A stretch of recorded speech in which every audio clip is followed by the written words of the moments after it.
Okay, so welcome everybody to this webinar called Help, Where is the Manual? My name's Jolene and I will be your trainer for this evening. So I am one of the trainers at the YMCA, and we also have Pretty on the call who works at the YMCA, and she's going to be managing the chat function for us this evening. So please do ask any questions and we'll be able to take a look and answer them as we go along. The webinar's going to be running for 1 hour until 8 o'clock, but then Pretty and I will stay on the call until 8:30 to answer any questions. But as I say, please use the Q&A function in the Zoom chat. We'll try and answer your questions as we go along. So welcome everybody and thank you for joining us this evening. So the title of this webinar is called Help, Where is the Manual? And this webinar is for parents who wish to develop their skills to help manage tricky or unexpected situations. So we're going to be looking at the core principles of effective parenting. The webinar is recorded as well, and so you will be able to watch again. So we're going to be exploring the skills that we need to manage the challenges we face, and we'll also suggest ways that we can support and coach our young people. So these are practical, simple and flexible examples and skills that we're going to bring in that can be incorporated into everyday life. So they will include thinking about what we as adults say and do and how that may or may not be helpful. And as I say, we'll send out these slides after the session. So we have some webinar guidelines, and it is to have a non-judgmental and accepting attitude. So please do not berate yourself. You are doing your best with the skills that you have, and it's really wonderful that you're attending this webinar this evening to add more to your toolkit. So as I say, there'll be about 30 minutes or so for questions at the end. Please do use the Q&A function and have in mind yourself and your child. You know your child best. So much of what we talk about applies to both neurotypical and neuroatypical children and parents.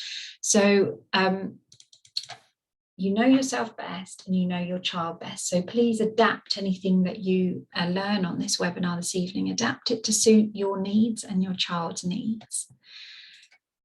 The objectives of the webinar, we're going to be looking at what is our job as parents and what types of situations we might come across, and then how to adapt our parenting over time using the core principles.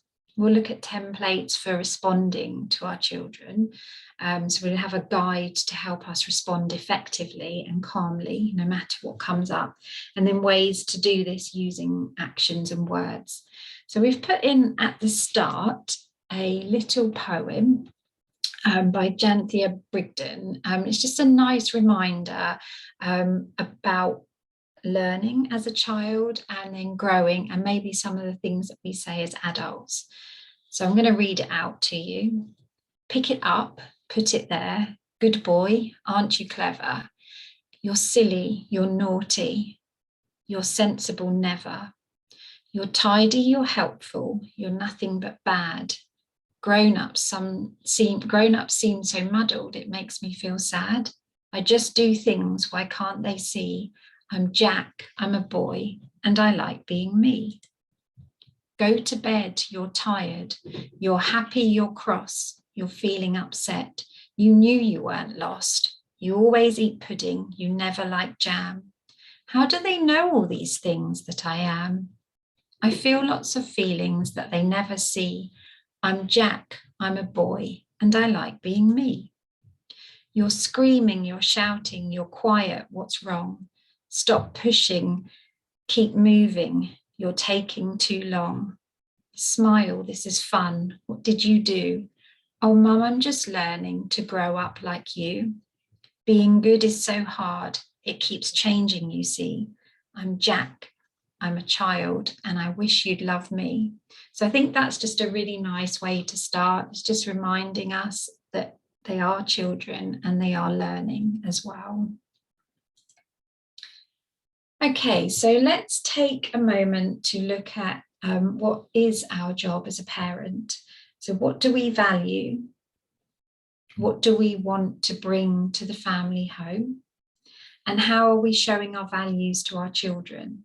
Perhaps you'd like to share in the chat function, perhaps you'd like to share what you feel your job is as a parent or carer. We all have different ideas to share. So some of the things that we came up with were to provide food, warmth, and shelter, to be good enough, that we teach resilience. So we will get it wrong, but we learn how to repair and rebuild the relationship. We want to teach our children how to manage getting it wrong as well, and how to manage their mistakes and how we manage our mistakes. To help them navigate danger, so have clarity of instructions and limits, and sometimes we may need to say no as well. Then to nurture them so they are loved and liked as people in their own right. And then we're going to adapt that as well in line with their development, to reflect on any changes in society, environment, and separate behaviour from the person. So I'm just going to have a look at the Q&A here. A role model. Okay, so I've got, that's a nice one, Karen. Thank you for sharing. Has anybody else got anything that they would like to share? So role model is really, really important actually, isn't it? Because all the time that is your child is looking up to you all the time. Anybody else got anything they'd like to share?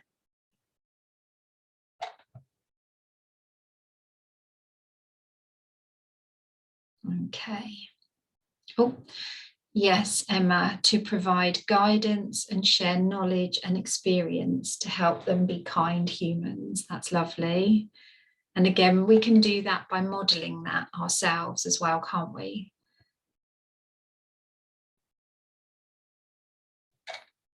Okay.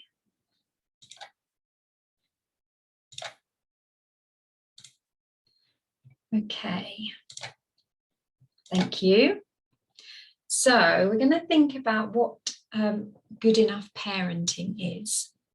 So good enough parenting is a concept based on the work of Dr. Donald Winnicott. He was a British paediatrician and a psychoanalyst, and he coined the phrase good enough mother back in 1953. So, and I think, so we go by good enough parent, good enough carer.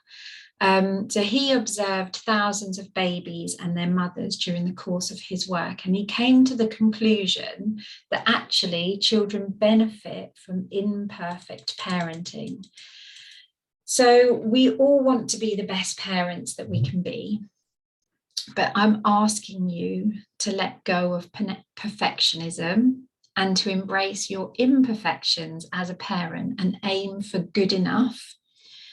So we can't always respond to every demand. So when our children are babies, they demand a lot of our time, but their needs are fairly simple. It's feeding, getting changed, sleeping. And this changes, obviously, as they get older. So their demands become more complex. And also we have an increasing amount of demands on our time as well. And sometimes we actually can't drop everything to play with our children or give them our full attention every minute of the day. So there are ups and downs in family life because we can't always meet every request. And then there will be breaks in the relationship when this happens. And this is okay. ups and downs are a necessary part of building strong relationships with our children. So this experience of having the break in the relationship, it helps our children develop flexibility and a responsive nervous system that's able to adapt and recover from challenges. So in other words, the breaks in the relationship are necessary to build resilience skills in our kids. So our ultimate aim is for balance over perfection. The perfect parent or carer doesn't exist, and aiming for perfection would actually be unhelpful, not only for our children, but also for ourselves. We can't be attuned to their needs and to the needs of another 100% of the time. And if we did meet every need of our child, then we take away their opportunity to experience the full range of emotions. So tonight, I'm asking you to let go and come to the webinar with an open mind, and we'll learn together the core principles of effective parenting. Okay, so some of the core principles of effective parenting are being able to regulate ourselves as parents or carers. That's our first responsibility. So just to be clear on this, no one, including me, is peaceful all of the time. Conflict is part of every human relationship. All parents get angry or frustrated at their children at some point or another. But if we allow emotions of fear and anger to overwhelm us and hijack the reasoning part of our brain, then we ourselves end up in a fight or flight or freeze response. And we begin to see our child as the enemy if we're overwhelmed. That's what happens. So when we become dysregulated, we shift from nurturing and coaching our children to it becomes a battle, and it's like a battle that we're having with our child, and our child is the enemy.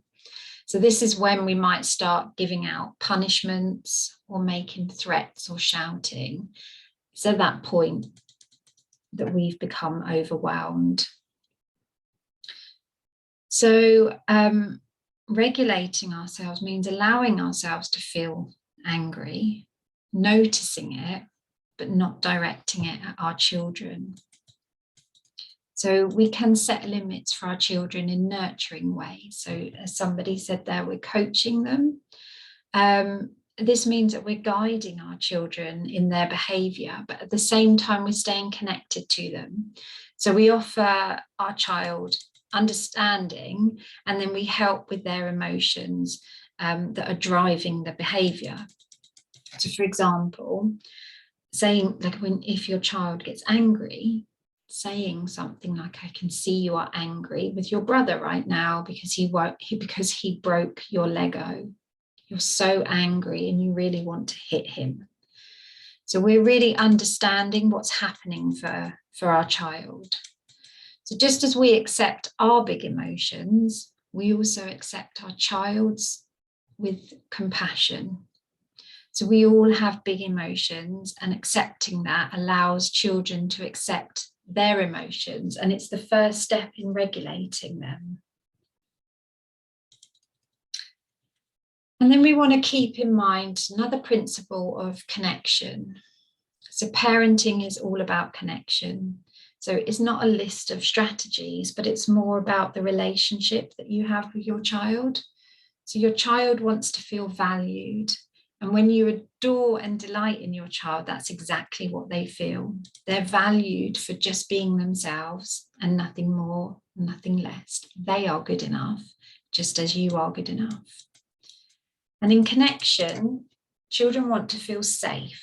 So safety is when children feel connected to you. They feel safe. They trust they will be understood and loved and protected by you. So when they don't feel connected, then they don't feel safe and they can't regulate their emotions. For example, if you're doing the washing and your child wants you to play with them, so instead of getting frustrated because they won't play on their own and you're busy, you've got lots to do, we can connect first. So something like, I know you really want to play with me right now, and you're frustrated because I'm doing the washing. I get it. So you're understanding, connecting with them, but it's not okay to hit me. So you're setting the limit. Please give me 10 minutes to get the cleaning or the house organized, so we've got clean clothes to wear, and then I'll play dolls with you. How about you go and get the dolls ready? So here we're acknowledging our child, we're acknowledging the emotion, which is frustration, and we're validating it.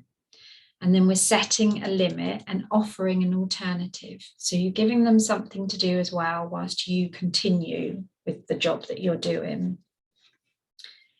So as I said before, disconnection is a normal and healthy part of relationships. So we're human, we have life demands, and different life demands different things of us. And no matter how aware we are, disconnection will happen. So parenting requires us constantly to reconnect. And we want to give our child warmth. So when a child feels seen and validated and wanting, we can do this through our actions, our words, and our presence. And then you want to coach your child instead of punishing them. So discipline really means to learn or to be guided. So what kind of guidance raises great kids? Or coaching sets clear limits on behaviour. So as we said before, it's not okay to hit me. But it also offers understanding alongside the limits that are being set. So we can coach our children to develop new ways to communicate so they can be their best selves. Punishment, threats, actually create more misbehaviour. So coaching helps children develop self-discipline and emotional intelligence. So those things that you want to put in place with your child eventually becomes a self-discipline, and they will start to do it for themselves as they start to develop emotional intelligence. So I want you to have a look and see if you recognise any of these things that you might say. So calm down, or go to your room, or I'll give you something to cry about. Don't be a drama queen, don't be a crybaby, just do this, stop that, or you're overreacting. So just recognising if we do any of these in our parenting, but also perhaps some of those things were said to us. These can be seen as punishing, shaming, and minimalising. They're the type of response. These type of responses either tell a child that expression of emotion is a weakness, such as don't be a crybaby or stop crying, or that they're all alone with their big emotions and it's wrong to feel what they feel. So you're kind of shutting them down.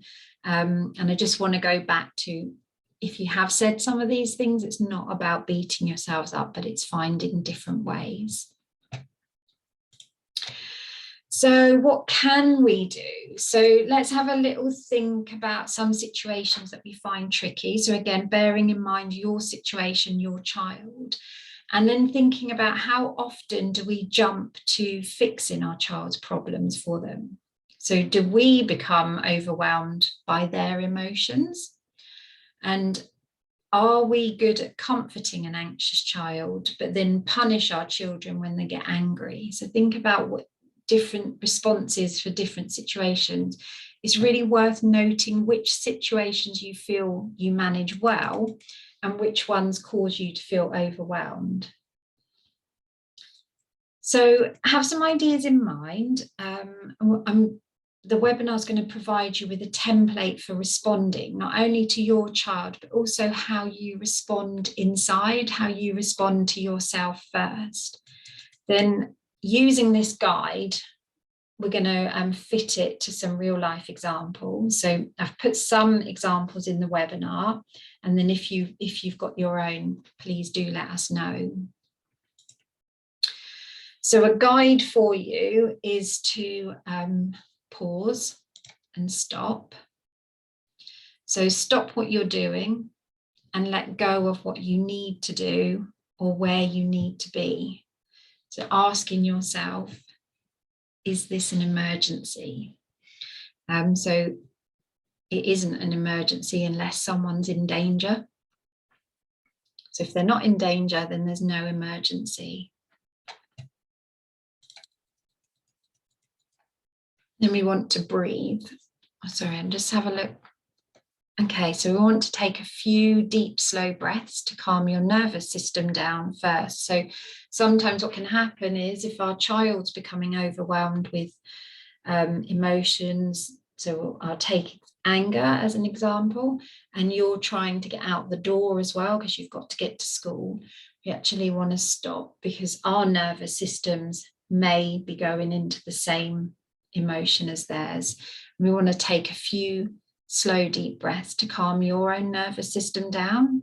So you've established, because you've paused and stopped, you've established that there isn't an emergency. So we need to regulate our own body response.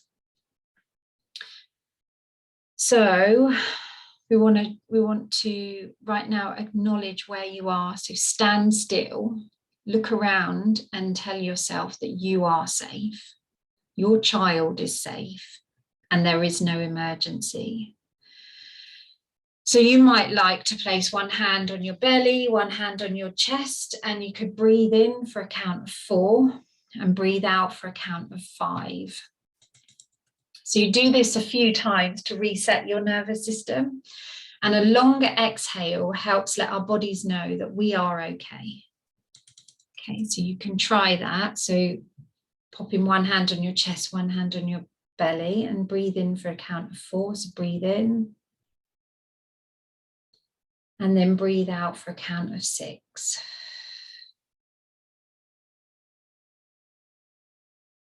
And you do that a couple of times to reset.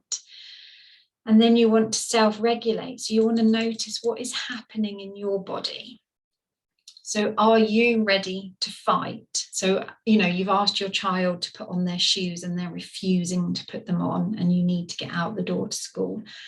How have you got in your body? So are your fists clenched? Is your jaw tight? What's going on for you? Is your breath becoming short? Or are you ready to give up? Because sometimes it's just too much. You feel like you might need a cry, you've had enough. And actually we've stopped, paused, we've taken some deep breaths. And then we want to say some kind words to ourselves, such as I'm doing my best, my child is doing their best, or my child is struggling right now and I need to help them. But first, I need to make sure that I'm in a good place myself. So think about what you're feeling, what thoughts are going through your head right now. Are you feeling angry at your child? Or are you panicking because you actually don't know what to do in this situation? Were you saying to yourself, oh, I don't have time for this, I'm not good enough, I can't manage this situation, I don't know what to do? So just working out actually what is happening for you. And bringing some kindness to yourself. Self-talk is a really important technique that we can use to slow ourselves down and work out how best to respond to our child. This can actually save you energy and reduce stretch. So a stitch in time saves 9. So working out what's happening for you, saying some kind words to yourself. And then by taking a moment to reflect, you will avoid jumping to conclusions and the frustrations that these can cause. For example, they're just being a pain. They just don't want to do it, rather than actually they can't and something's going on for my child. Okay, so I hope we're all following along okay. Okay. So we've done our stop, pause, our breathe, and our regulate. And then we want to say what you see. So I don't know if you've seen catchphrase, but that's always what Mr. Chip says, say what you see. talking through what is happening without judgment. So, for example, what is my child doing? What is my child learning? What is my child experiencing or communicating to me? For example, my child's screaming that they don't want to leave the park. They're lying on the floor, kicking their legs because they don't want to leave. What is my child learning? My child is learning that sometimes they have to leave things that they love to do. They're learning to make transitions from one activity to another. And this is really hard for them, actually, and they're showing you that in their behaviour. What's my child experiencing? So my child is experiencing disappointment and hurt right now because they were having so much fun and I've asked them to go home. What's my child communicating? My child is communicating that they're finding it really difficult to leave the things they love doing, and they need help understanding that it's okay to be disappointed. So other things to think about as well is perhaps your child is hungry. Perhaps they're overtired, overwhelmed, and needing to be in a quiet space. So perhaps they find it hard to transition from one thing to another. So they need planning time, such as 10, 5-minute timers. So we want to ask ourselves these questions. What is the priority in this situation? So is the priority that you really, keeping with this example, is the priority that you really need to leave the park right now? Or is the priority that you want to remain connected to your child, helping them to regulate? How important is it? So how important to me is it that my child does what you're asking them to do? Do I need to do something now? So is it an emergency, or can we both regulate ourselves first and then deal with the situation? So what do I want my child to do? I want my child to leave the park, but how can we both get our needs met? Because my child wants to stay and I want my child to leave. So how can we both get our needs met? And also, what is my child telling me? So as I said earlier, like they're disappointed, that they've loved being in the park and actually they really want to stay. And of course, sometimes there are other things going on, such as another child needs your attention as well. Or you have to get to work on time, you need to be somewhere and you're cooking tea. We have got so many demands placed on us throughout the day. So it isn't always easy to stop everything. And sometimes we may just need to leave the house, or we may need to leave the park. So we can ask ourselves, do I need to do something right now? And sometimes actually the answer might be yes. So in these situations, following instructions may be a priority. And then, so actually you might have to take your child. If you need to leave right now, you might have to take them. And sometimes that does happen.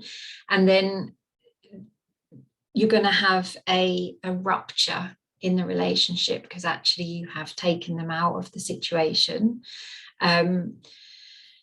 And at that point is then later you're going to repair the relationship and the soothing can happen then. So if we stay with that example, actually you've got to leave the park and you've taken your child and you've not had chance to regulate and they haven't had chance to regulate either. Later on, or depending on their age, later on, you can connect with them again and say, I know you wanted to stay at the park. We needed to leave right away because, and a little explanation, and then you're validating their experience. Okay. So when we're responding to our children, we want to always use their name. So this helps them know that you're talking to them and you're respectful of them. And when you are talking to them, think about your facial expression and your tone. So you're going to use eye contact, and not all children like eye contact. So as I said at the beginning, you know your child best, so we're not forcing that eye contact. But your child is looking for cues of safety from you, and they'll be looking at your face for this. So even if you think they are doing something wrong, so we think back to that Jack poem at the beginning, they're just being them, they're just a child, not just a child, they are a child learning and growing. So we kind of hold that in mind. And with all children and young people, it's important that we think about our tone of voice and our facial expressions, particularly teenagers, as their brains and bodies are going through huge changes. They need to know that they are okay. So communicate. So really think about your tone and facial voice. Okay, you like this, and you're saying it's okay, I understand you. But inside you're thinking, actually, I really don't. Just think about what you're showing them. So if you are communicating with a teenager, communicate them as a teenager or a young adult. You can still be playful with them and be curious about what they're doing and why they're doing it. So what are they thinking? So something along the lines of, I'm wondering why you are stamping your feet. With teenagers, we want to connect with them. So we want to find out why they want to do the things they're doing and what's going on for them in their lives. And remember, what they're showing you always is that behavior is communication. So their behavior, they are trying to communicate something to you.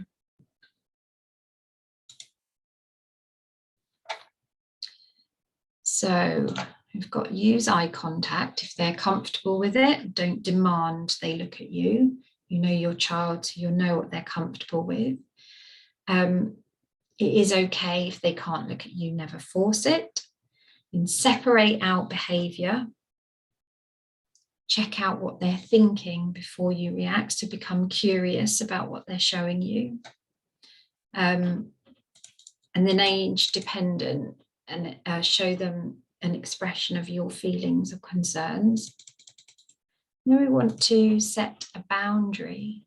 So if they've crossed a line, then you want to set a clear, firm boundary, but you want to give reassurance as well that you are okay and I am okay. So we want to reconnect. So always reconnect. And if that's not possible at the time because your emotions are too high and you're finding it hard to regulate, then you're going to reconnect later. That's okay. So sometimes actually we kind of need a break if we can't regulate ourselves and we need to take time out. That's okay to let them know this. So if the interaction that you've had actually hasn't been the way that you would have liked to have interacted with them, it wasn't your intention, or it wasn't a positive experience for either of you, then you make the repair later when you are both in a better space and you're both feeling better. You can always acknowledge, actually, I didn't manage that situation very well earlier, and I'd like to talk through it with you. So it's okay to acknowledge that you've made a mistake. When you're doing this, you're also letting them know that they can make mistakes, and this is how you repair the relationship. So we're going to have a look at some examples together and see if we can apply our guidelines to these examples. So imagine we've got a new baby and your older child is saying, I hate him, I hate that baby. Rather than saying, no, you don't, you love him, we want to stop and pause, because actually that might feel quite hurtful when you hear that from on both sides. So we want to stop and pause and breathe. So this was our strategy. So asking ourselves, is everyone safe? Yes. There's no emergency. Okay, so we are going to pause and breathe, ground ourselves, and say what you see. So what is my child doing? I'm feeding my newborn baby, and my toddler is screaming that he hates the baby. What's my child learning? That mummy's attention is on someone else. What's my child experiencing? They're feeling alone, left out, confused. And what are they communicating to me? That they want to know they're important too, that they aren't forgotten about, that they are here.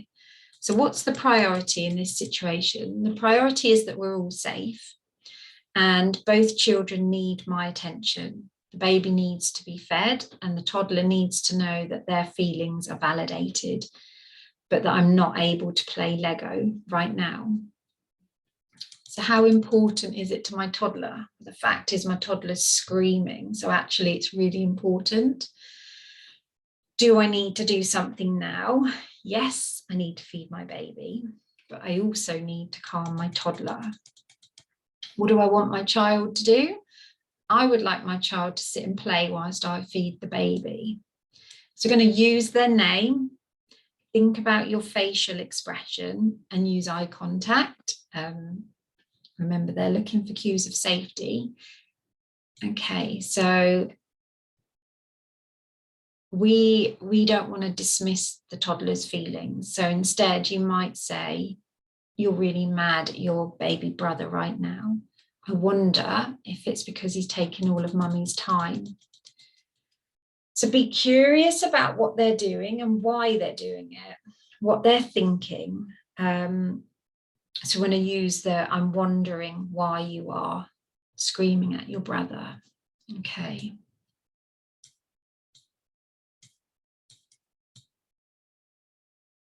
Okay. Sorry about that. So we then want to just explain to them. So imagine it's hard for you to share me when you've had me all to yourself, but it's not okay to shout at your baby brother. So right now I need to feed him. So how about you sit beside me, bring your Lego and sit beside me while I'm feeding. And then once I'm done, we can play together.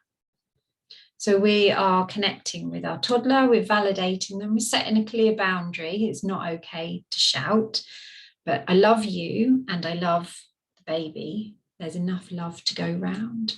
So you're letting your child know that they're important as well. Okay.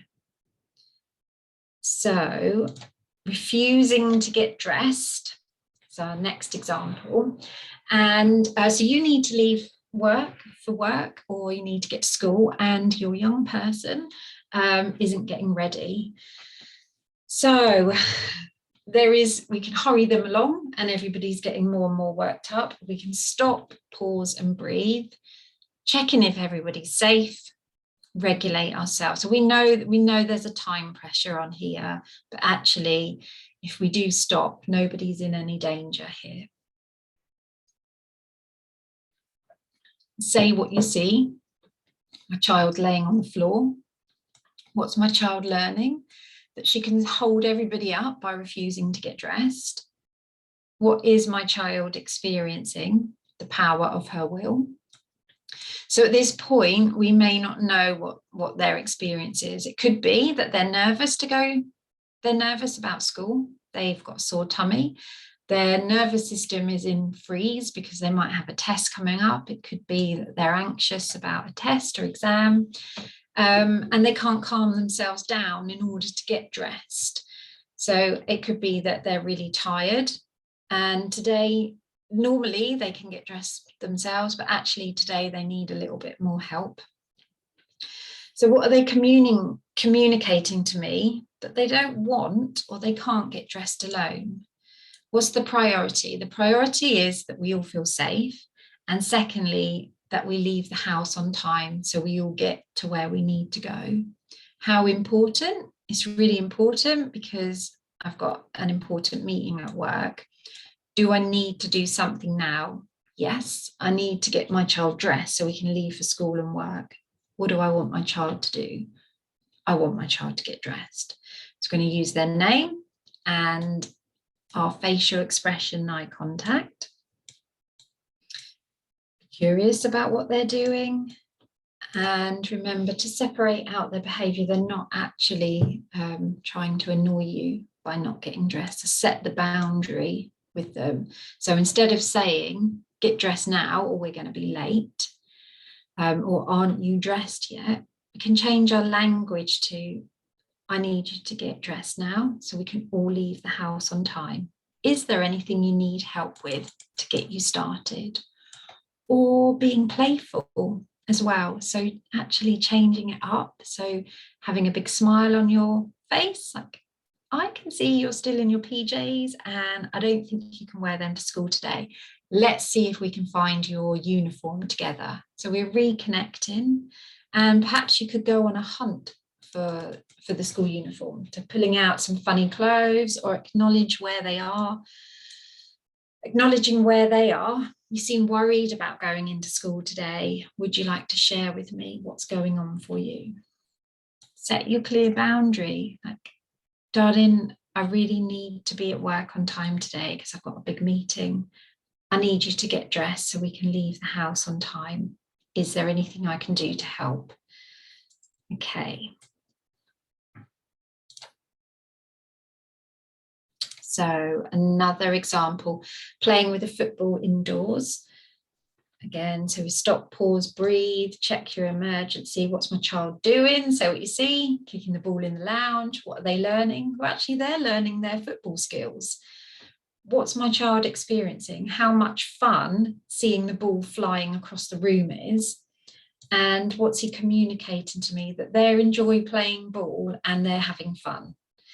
So although we might be thinking, oh my gosh, my ornaments are going to get smashed, they're actually learning that a ball flies when you throw it across the room. So they might also be asking for you to play with them by getting your attention by bringing the ball into the house. So the priority is to get the ball outside. It's important because you don't want anyone to get hurt or anything to get broken. Do I need to do something now? Yes, I do. And what do I want my child to do? Play with the ball outside. So we use our name, think about our facial expression, be curious about what they're doing and why they're doing it. And we're going to set the boundary with them. So instead of stop playing with that ball inside, you're going to break something, you might change it to balls are for outside. Let's take the ball into the garden and have a kickabout together. Come on, let's go. So we're having like a fun and playing with them. Okay. So the next example is shouting or calling names. So in these situations, there can be like a labeling a child as being rude or disrespectful, for example. So don't call me names, you are so rude, rather than the behavior. So have a think about your young person. Like, are they always and completely rude, or is it just some of the times? So instead of labeling your young person as rude or disrespectful, you might think, I don't like it when my child shouts at me or calls me names. This creates a different feeling and a reaction of how you coach your young person. So we're always thinking about the behavior rather than it being a quality of a young person. So we'll stop, pause and breathe. So you've just been shouted at. And think about the priority. How important is it? It's important because my child is communicating a strong and powerful emotion when they're shouting. Do I need to do something now? Yes or no? Because maybe allowing space might be the most helpful response, and you can return to it later. So what do I want my child to do? Do I want them to leave the room? Do I want them to regulate? Do I want them to talk more quietly? So again, we think about our facial expression, and we might we might meet our child where they're at. So we don't want to meet their emotion if they're angry or whatever they're feeling, but we can meet their level. So I can see you're really mad right now. So don't be afraid to use a loud voice as long as you're not coming from an angry place. So in this moment, we're not thinking about correction, which they can't hear what we're saying when they're in this place because they're too angry. So you want to be curious about what they're doing, like, wow, I wonder what has happened today. Oh gosh, they really don't want to come home from the party at 11 p.m. because none of their friends are, and they're pretty angry with me right now. And set the boundary with them. I understand you're really angry about having to come home before your friends and you think it's really unfair, but I can't have you shout and call me names like that. We can sit down and work out how both our needs can get met, but shouting at me and calling me names is not okay. So what do you think we can do to make things better between us? Okay, so we might, and it might be that actually you just need space for now. Okay, so we're going to continue with this. This is risky situation. So this is more for our teenagers. And that can be anything. So firstly, we've done our stopping, pausing, and then we want to think about what thoughts are going on. So I'm going to go with the example that your teenagers has tried alcohol or is experiencing, is going to a party, or they've had some alcohol. Okay, so what thoughts are going through your mind at this point?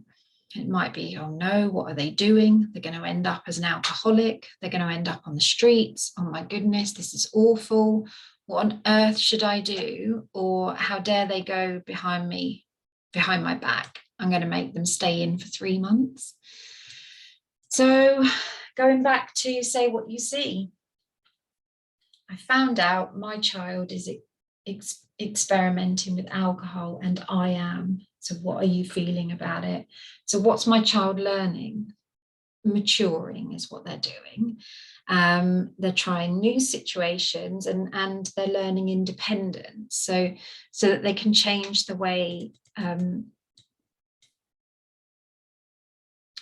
and they're learning that they can change the way they think and feel by using alcohol. So they're learning to be in the adult world. What am I experiencing? I'm experiencing stress, fear, and I want to help my child. I want to process helping my child explore these situations safely. And what are they communicating to me? That they want to take risks and that they want to try new things.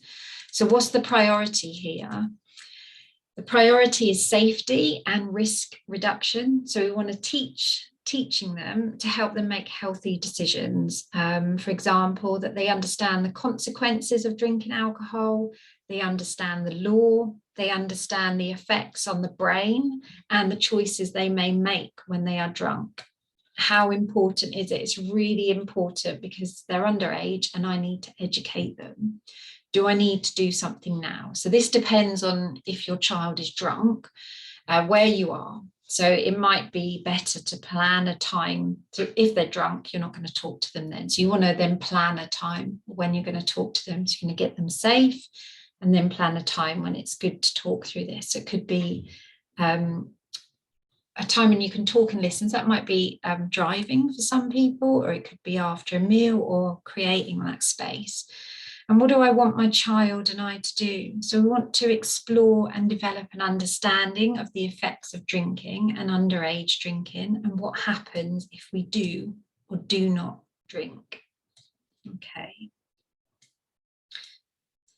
And you can listen and consider their viewpoint.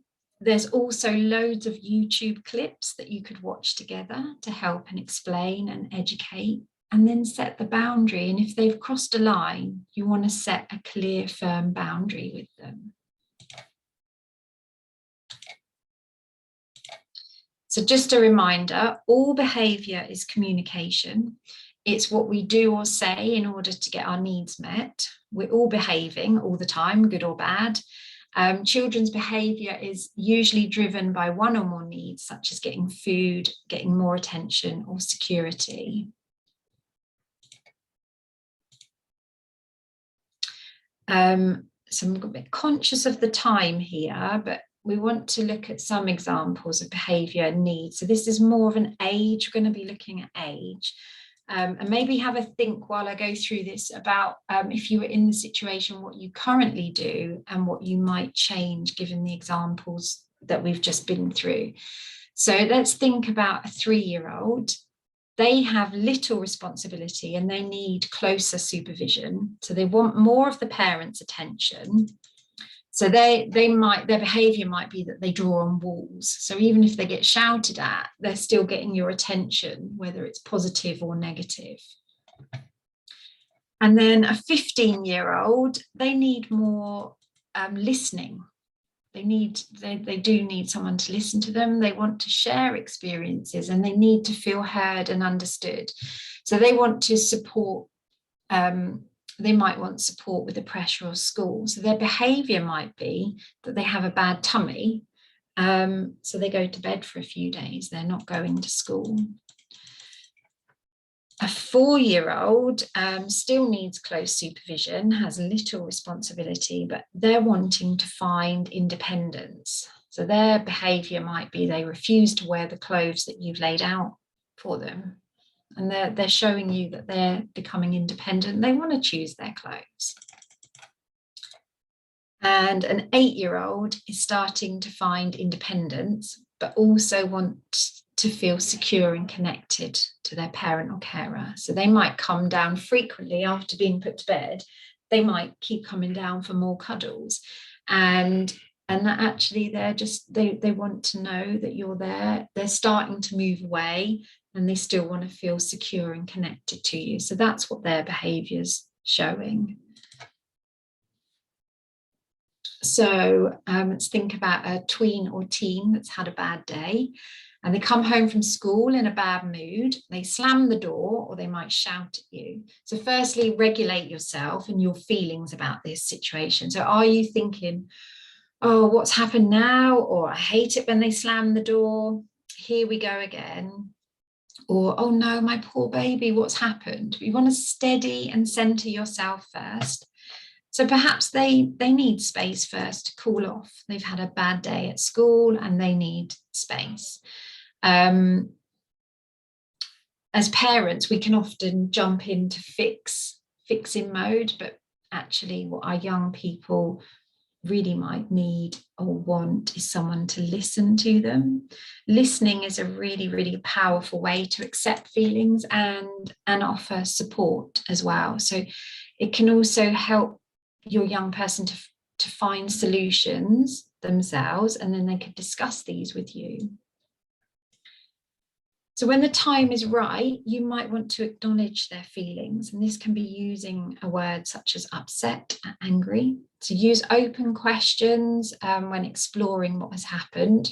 So open questions gives the young person a chance to expand and explain on what's going on for them. So open questions might sound like, do you want to talk about it? Or I'm ready to listen if you want to talk about it. Or if you decide you want to talk about it later, then I will be here for you. So this is very different to what's happened today. Nothing. Don't shout at me when you come in. Don't slam the doors. Or in a bad mood again, are we? But we're actually letting them know, I'm here if you want to talk about it. So other phrases, open questions might be, can you tell me a little bit more about what's happened today? Can you help me understand more about how you're feeling? Or this seems a pretty big deal to you. Can you tell me more about it? So the main aim here is to support your young person, not just satisfy your own needs to know what's going on in their lives, and avoid using closed questions such as what happened Or what did you do to make them angry? Or why are you so upset? Or why is that bothering you so much? It's no big deal. So when your young person's been heard and validated, it might be a time for solutions. Some powerful phrases that can be useful are, you would like to sort this out, and it seems like you are looking for some ways to do that. What things have you come up with? Or let's see if we can think about something together. Or you would like to sort this out, yet you don't know how to at the moment. So shall we think of something that we can do? Shall we think of something together? So we're going to summarize about what we've talked about, and that's your role as a parent. We've looked at a guide for you and a guide for responding to your child. And this is a really useful website, Keep Your Head. It's developed by Cambridgeshire and Peterborough Children and Young People Service, and that's really well worth a visit. And then we've got this survey.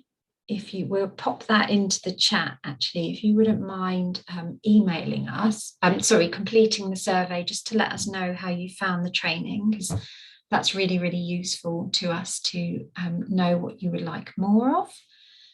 And if there's any questions on this evening, then you can email us at mentalhealthtraining@ymcatrinity.org.uk, and we'll do our best to answer any questions.